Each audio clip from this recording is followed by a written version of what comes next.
Siz sordunuz, biz cevapladık bölümüne hoş geldiniz. Bugün en çok merak edilen sorulardan birini cevaplayacağız. Ne diyecek olursanız bu Kırgızistan'daki sigara fiyatları arkadaşlar. Evet arkadaşlar, duman efektini köşeden verdi. Oğuzhan Sayın. Burak Büyük abimiz burada. Burak Büyük Instagram. Evet, kendisi yaklaşık 2009 yılından beri burada. Buranın baba yiğitlerinden birisidir kendisi Burak abimiz. Eski kulağı kesikleri. Bir de Furkan Sezmiş var. Şu anda kamerayı tutuyor. Kardeşimdir kendisi. Kırgızistan'da birçok ortak projeye imza attık birlikte. Şimdi kamuğa giriyoruz ve hemen sigara fiyatlarını soruyoruz. Çok fazla uzattığımı söylüyorsunuz. Uzatmayayım. Sadece sigara fiyatlarını çekebilir miyim? Aynen. Bunu gösterebilir miyim? İnternet. Aynen. YouTube kanalım var bu arada. Bak. Tamam, seni göstermiyorum. Niye ya? Evet arkadaşlar, Furkan. Aynen, şöyle komple bir çek hocam. Zaten evde de bunu ayrı bir detaylı bir şekilde inceleyeceğiz arkadaşlar. Kırgızistan'daki sigara türleri bunlar. Daha ayrıntılı, daha fazla çeşitleri büyük marketlerde satılıyor ama çoğunluğu burada var. Burası bunu biraz söyleyeyim. daha fazla satıyor markete Aynen. göre. Hocam şöyle bir yakından. Ya Aynı diyorlar. Hocam şöyle aşağılara çekelim. Aynen, sigaralar bunlar arkadaşlar. Şöyle şuraya da geç abi. Şu taraflarda da var. West, bunlar silver, milver. Bunları da çek hocam. Onlar pek tercih edilmiyor. Aynen, pek tercih edilmiyor. Ya burada çoğunlukla arkadaşlar Winston türü sigaralar gidiyor. Onu söyleyelim. Burada kentler var. Aynen, Marlboro falan var arkadaşlar. Yok galiba. Yok mu? Aynen. Şöyle çekelim. Tamam hocam.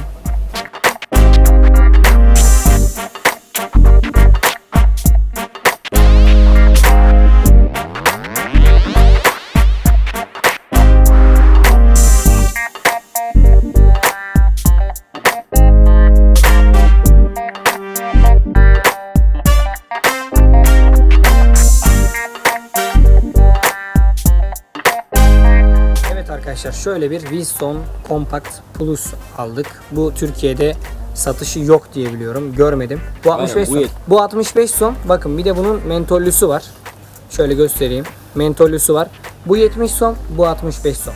Som 1 lira 1 lira 10 soma tekabül ettiği için 1 lira 10 soma tekabül ettiği için bu 7 lira, bu 7 lira, bu 7 lira, bu da 6,5 lira arkadaşlar ve Burak abimizin şu anda içtiği sigara da 12 lira Kazak Parlamenti.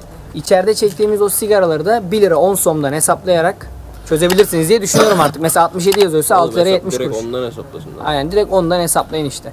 Orada yazıyordu 70 som, 7 lira, 80 som, 8 lira. Bu şekilde. Ama bakın, önemli bir detay daha söyleyeceğim size.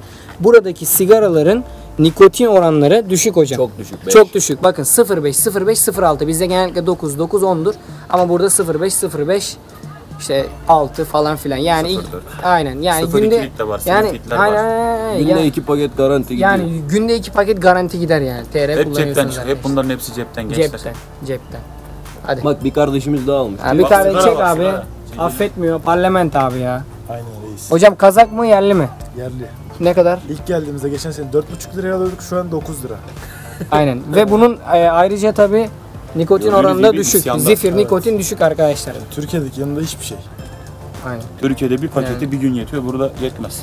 Aynen. Yani bunu da belirtelim. Hani Türkiye'ye göre biraz daha ucuz diyebiliriz ama kalite noktasında biliyorsunuz Türkiye dünyada tütün sıralamasında 1. sırada arkadaşlar. Adıyamanlı abilere selamlar olsun. Bizden alıp yıkayan o tütünü alkolle yıkayan Amerika'nın. Arkadaşlar kısa ve öz bir şekilde anlatın dediniz. Biz de kısa ve öz bir şekilde anlattık. Kanalımıza abone olmayı unutmayın ve videoya da beğeni atmayı unutmayın diyoruz. Evet, Oğuz kardeşimizin de mükemmel bir bitirişiyle videoyu sonlandırıyoruz. Saygılar, sevgiler, sağlıcakla kalın, esen kalın. Tayfa Cinayet.